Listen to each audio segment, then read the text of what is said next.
Welcome to Now Let's Talk, the podcast with Vanessa Corwin and Kathleen Kahn, where we speak with our guests about the joys and challenges of life in today's world. Hello, I'm Vanessa Corwin. And I'm Kathleen Kahn.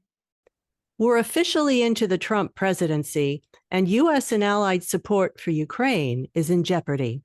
The war in Gaza and the U.S. elections have dominated the news cycles. To provide an update, Professor Alexander Motyl, Ukraine and Russia expert at Rutgers University, joins us today. Welcome, Alex. Thank you for being with us.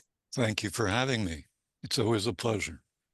So on January 9th, the Biden administration announced its last military aid package for Ukraine, which includes a presidential drawdown authority package estimated at $500 million.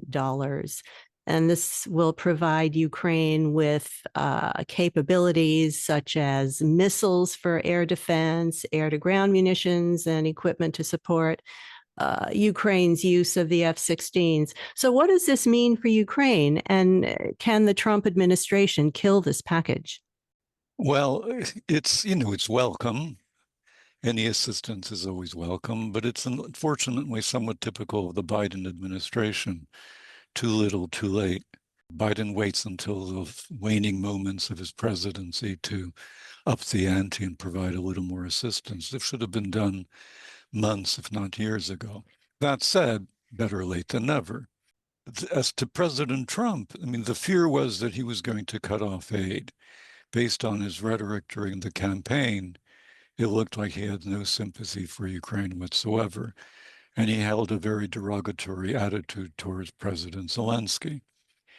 But since the election, remarkably enough, he, as well as a number of his advisors, have made a number of comments that suggest that they've gotten religion.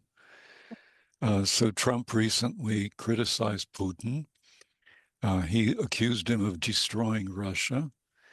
And he said explicitly that Zelensky wants a peace deal, Putin doesn't, and that unless Putin changes his mind, he's going to be imposing significant sanctions as well as tariffs on all possible Russian products. That suggests, for what it's worth, that Trump's attitude toward Ukraine and Russia and to the potential for peace negotiations may have changed. The question is, will this stay as is, or will he change his mind once again? As you know, he's mercurial, he's unpredictable, and it's conceivable that he might. That said, there is ground for optimism, at least from the Ukrainian point of view, because this is the first time that Trump and his colleagues have openly, expressly said that they effectively think Russia should be defeated and Ukraine should gain some kind of victory in order for peace negotiations to take place. That's a big step forward, and it will commit Trump to some degree. He can always change his mind, but if he changes his mind in 3 days, he begins to look like a flake. That doesn't help his image. So at least for the foreseeable future, this is likely to be something resembling a policy attitude, if not indeed a concrete policy. As you say, Trump is very mercurial. So could he kill this package if he so decides? Oh, of course, he could easily kill it. But at this point, it looks unlikely that that'll be the case. But as I said, we don't know because it's Trump. Now tell me, Alex, what is the Ukraine Defense Contact Group? Who are the members and what is their function? And will they continue to get together with this administration? Well, the last question is the big one. But this was a group that was established a few years ago in Ramstein, Germany, and it incorporates something like 50 to 60 countries that have committed to supplying Ukraine with financial and weapons assistance. And the point of the group is to determine what Ukraine needs, who supplies it, to coordinate, in other words. And it's been useful. It's not exactly a game changer, but it's been useful. Any kind of outside assistance is useful for Ukraine. As to whether Trump will continue acting within it, possibly yes, in the sense that it's an opportunity for him to grandstand and to insist that Europeans carry a bigger burden. Possibly no, in as much as he has his own plans as to how to end the war. And that particular group doesn't seem to play any kind of role in those plans. But since we don't know exactly what the plans are, who knows? Well, Biden was supposed to attend a meeting of this group, but had to cancel because of the California fires. Do you think that impacts the situation at all? On the group? Yeah. Well, it's always good to have a president present because it gives more oomph to his appearance or her appearance. But I don't think it made much of a difference in terms of the deliberations or the raison d'etre of the group. Speaking of solutions, Trump's incoming envoy for Ukraine and Russia, Keith Kellogg, told Fox News that he hopes to have and I quote, solvable solution between the two sides within Trump's first 100 days. Do you see this happening? And if so, what would that solution look like? Well, it's better than Trump's original claim that he would solve the problem in 24 hours. So 100 days is over 3 months. Not about that. Yeah. That's at least much more realistic. It's conceivable. It's conceivable. It all depends on what Trump decides to do. The war could easily have been ended at any time in the last 3 years if the West in general and the United States in particular had really provided Ukraine with the military hardware it needed to prevail. And Biden was always a little wishy-washy. He wasn't sure he wanted Ukraine to win, but he didn't want Russia to lose. Well, if Trump decides that he's willing to let Russia lose and ramps up the assistance to Ukraine, while at the same time imposing tariffs and sanctions, more tariffs and more sanctions on Russia, then it's conceivable that Russia will be pressed against the wall and might cry uncle. One of the reasons why it's possible is that, well, two reasons. One is that the situation on the front is actually going very badly for the Russians. They're losing about 1,500 soldiers a day. They've already lost over 800,000. And there's just no way that you can interpret that as being a victorious war. At the same time, in terms of the territory that the Russians have grabbed over the last half years, it's roughly equivalent to Long Island, which on the one hand is, a lot, I guess, but compared to the size of Ukraine, it's about half a percentage point, which is not a lot. And when you consider the costs the Russians are bearing, 800,000 dead and wounded, Yes. then you begin to wonder. And then the other point that makes Russia very vulnerable to the potential of sanctions and tariffs is that the Russian economy is very, very weak and headed for catastrophe. It's only recently that Western analysts have discovered that. I've known that for at least half a year, not because I'm smart, but because I've been listening to Russian economists who've been pointing to the statistics, who've been showing television clips of Russian official economists complaining about the condition of the economy. So this has been a known secret for at least 6 months. And it's only now that it's kind of seeping into the discourse here in the West. But when you add all that up, you've got a Russia which is actually far weaker than Putin claims it is. And if Trump, who seems to recognize that because he accused Putin of destroying Russia, if Trump were to decide to really put the pressure on Putin, that could make a big difference. So, what about these North Korean troops that are bolstering the Russian army? I mean, they have such a population advantage over Ukraine. Are they having trouble recruiting troops for the front? Is that why they had to bring in these North Korean troops? Well, that's the answer to your question. Yeah. 2 years ago, they started emptying prisons and offering criminals, I mean, really high level criminals, the opportunity to be pardoned if they went to the front. Most of them, I believe the percentage of them that were killed or seriously wounded was something like 90%. So the Russians have been scraping the bottom of the barrel for a while. And the fact that the North Koreans are now helping out is obviously indicative of Russian weakness. It's clearly not indicative of Russian strength. It would be the equivalent of the United States calling on Canada Mm. for assistance in fighting some war. The troops themselves, the numbers vary from somewhere between 10 and Yeah. 12,000. They appear to have lost about 3 to 4,000 within about a month and a half, which is a very high attrition rate. But that's because they're being used as frontline advances. So the Russians are cleverly exploiting them as Mm. cannon fodder. But according to some of the reports I've read, they are apparently well trained and fanatically committed to Kim Il-jung. Mhm. So they have a high level of, I guess, morale or ideological persuasion. And I understand also that Ukraine is having manpower issues as well. Is that right? That's true too. The average age of a Ukrainian soldier is somewhere in the mid to low 40s. And they've appeared to have lost. We don't know for sure. Zelensky, I believe, claims that the number of Ukrainians who've died is about 35,000.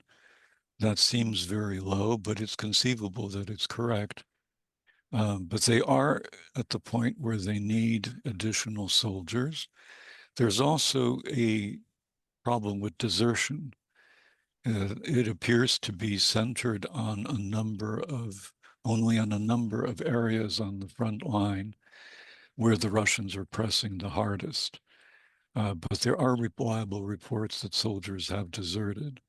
Hmm. So there's talk of extending the draft age down to 18. At this point, I believe it's 25 and above. Mm-hmm. Yes. And there's resistance, partly because these are the boys who are the future of the country. Many of them occupy positions of some importance within the economy.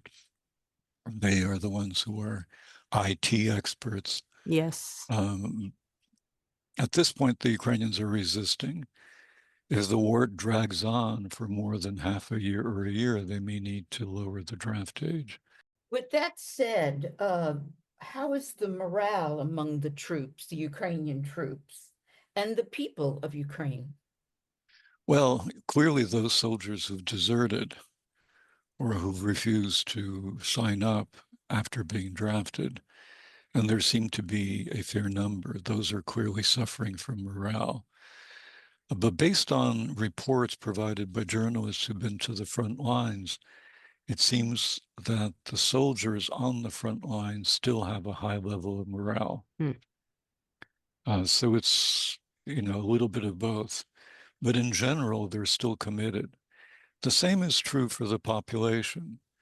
The number of people who believe that Ukraine should continue the war until it regains all its territory remains very high.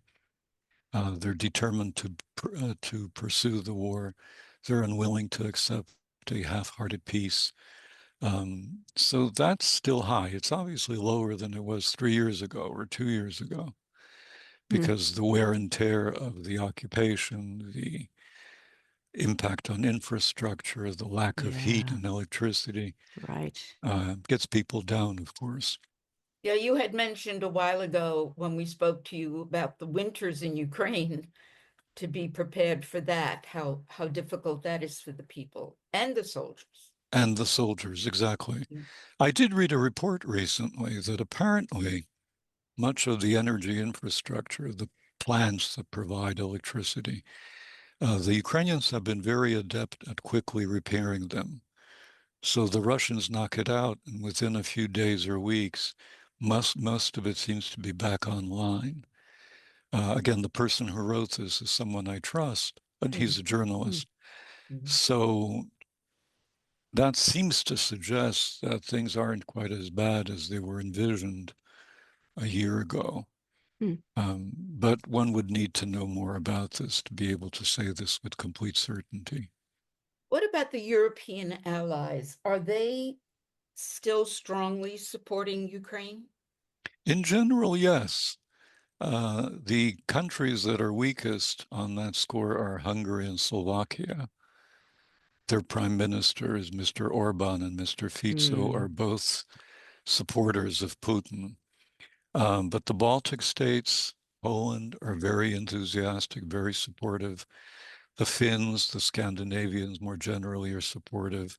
The French and the British are supportive. I mean, just recently, Zelensky signed a 100-year pact with Great Britain, a mutual cooperation pact in which the Brits said they would provide Ukraine with a minimum of 3.5 billion. I forget whether it's dollars or pounds a year, but a lot of money plus training and ammunition and so on. So things are okay on that front. Likewise in Germany, where Germany has been very supportive.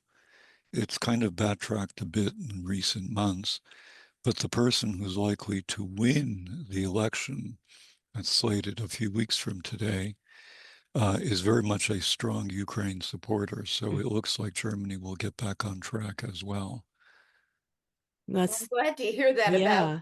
the allies and especially the UK for funding because as we talked about this earlier, but Trump was asked by a reporter, will you cut the funding for Ukraine?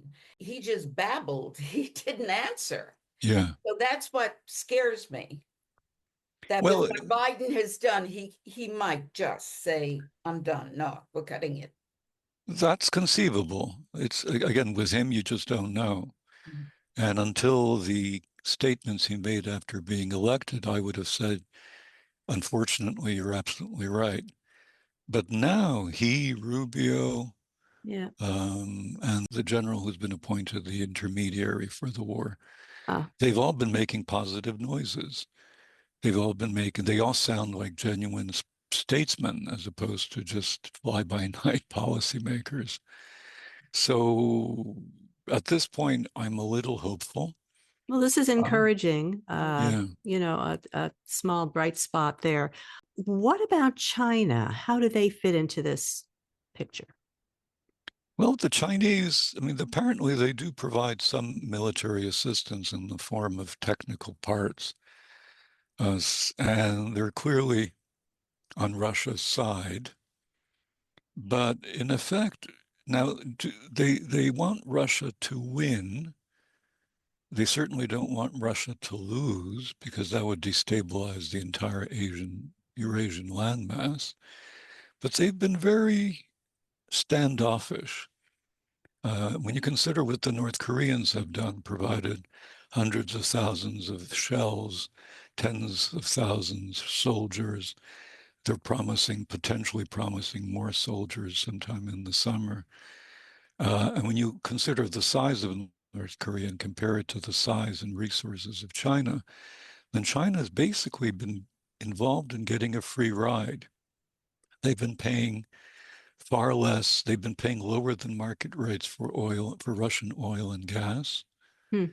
Again, they're driving a hard bargain. They know that the Russians need to sell.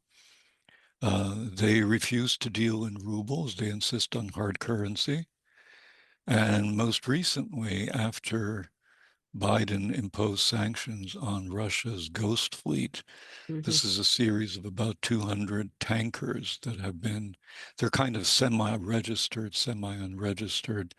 They're usually old tankers that shouldn't normally be used anymore, but the Russians are using them to bypass the sanctions on oil. Biden imposed sanctions on those tankers. which made them extremely expensive to utilize because insurance companies are now unwilling to provide insurance. And lo and behold, the tankers, like tens or scores of tankers are anchored off the coast of China. The Chinese aren't taking them. They're Oh, abiding by the sanctions because they know if they were to violate the sanctions, that would have negative consequences for their relations with the United States. So at the end of the day, they're kind of fair weather friends. Mhm. A genuine ally would be doing what North Korea is doing. And instead, the Chinese seem to be enriching themselves at Russia's cost. do you think that Trump will ask Zelensky to agree to a ceasefire? How do you think Zelensky might respond to that? And what would that be? What would he Yeah. possibly bring forth to Zelensky that he would agree to it? Well, everybody kind of agrees, both in the Biden camp as well as people in the Trump camp, as well as independent analysts, that if Ukraine were to agree to a ceasefire, well, first of all, simply agreeing to a ceasefire is kind of interesting, but not really very interesting because the really interesting part comes afterwards. Just freezing the contact line, the line of division, doesn't mean that the war is over. Quite the opposite. It can actually enable Russia to lick its wounds and increase its armaments. But whatever the solution is, whether it's a ceasefire, whether Ukraine gets to keep most of the occupied territories, some of the occupied territories, I mean, whatever, there are any number of variants that are possible here. What Ukraine insists on is on being secure. In other words, yeah, peace, sure. Zelensky has even hinted at making territorial concessions, not formally giving away, but just kind of temporarily agreeing that we're not going to try to reconquer these territories militarily. But the key issue is what security guarantees does Ukraine have? And there are basically three answers to that. One is it becomes a member of NATO. Yeah. Two is it gets security guarantees along the lines of Israel. And basically, so in other words, basically that means the United States. It could be the Brits and the French, I guess, and possibly the And the Germans, but Germans, yeah. conceivably, but it would have to be a serious commitment. You Mm. wouldn't just say, sure, we'll support you. You really need to be able to put boots in the ground. And finally, uh, building up Ukraine's own capacity to deter a potential second Russian invasion. And of course, those three are complementary. There's no reason why Ukraine couldn't be in NATO, have security guarantees, and of course, ultimately, the most important one would, of course, be its own capacity to defend itself. Because in the final analysis, as nice as NATO is, and as nice as it is to have security guarantees, when push comes to shove, can you really trust Mm. your own friend? Maybe yes, maybe no. But you can certainly trust your own armed forces. I was going to ask you about NATO because the last turnaround with Trump, he wanted to get out of NATO. How would that affect, if God knows if he wants to do it again, how would that affect Ukraine? Again, I think it's an unlikely scenario, Trump leaving NATO.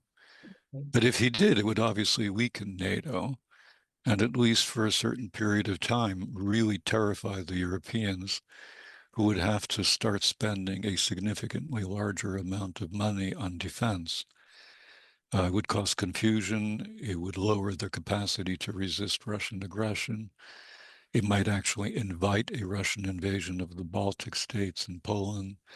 So overall, I mean, the Ukrainians would be able to hold on or hold out for a significant period of time. They've got Europe's strongest army.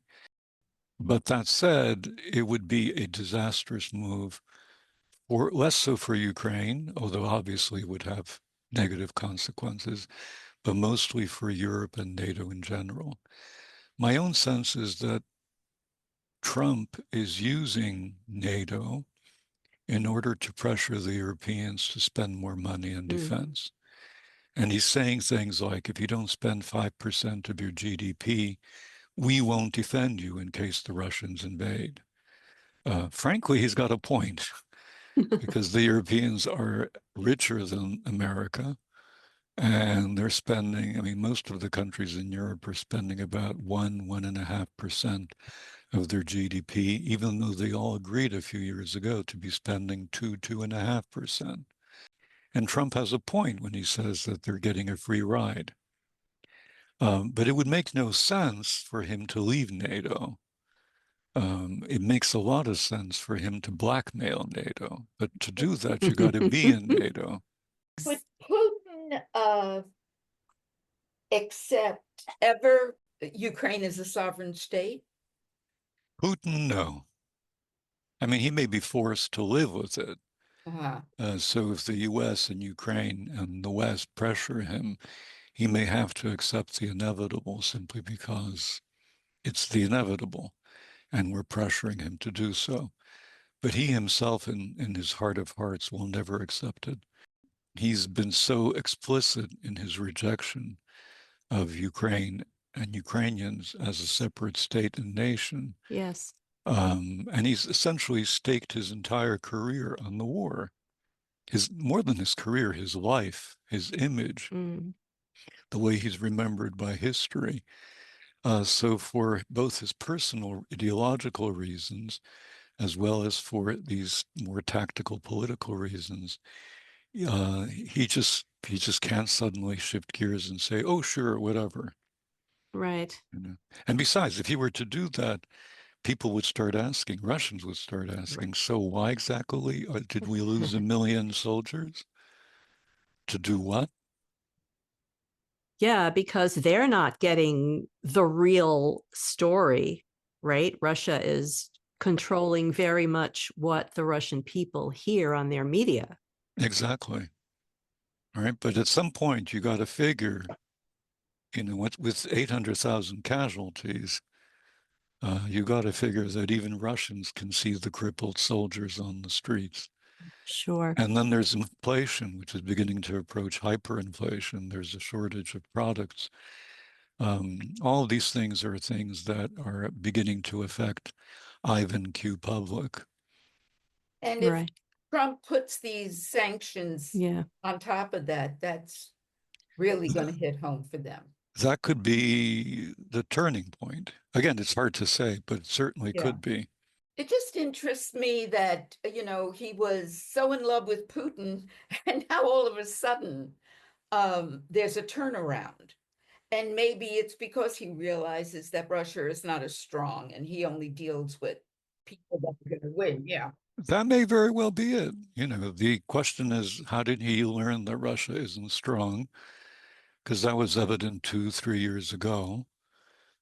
So I've been told that he doesn't read. So if that's true, then obviously he either heard it on Fox News, which is unlikely because they are kind of pro-Russian, or someone told him. Who that someone could be, I have no idea. Well, Alex, this is always a pleasure to get your analysis of this very volatile and changeable situation. Well, it's always a pleasure. Thanks for joining us.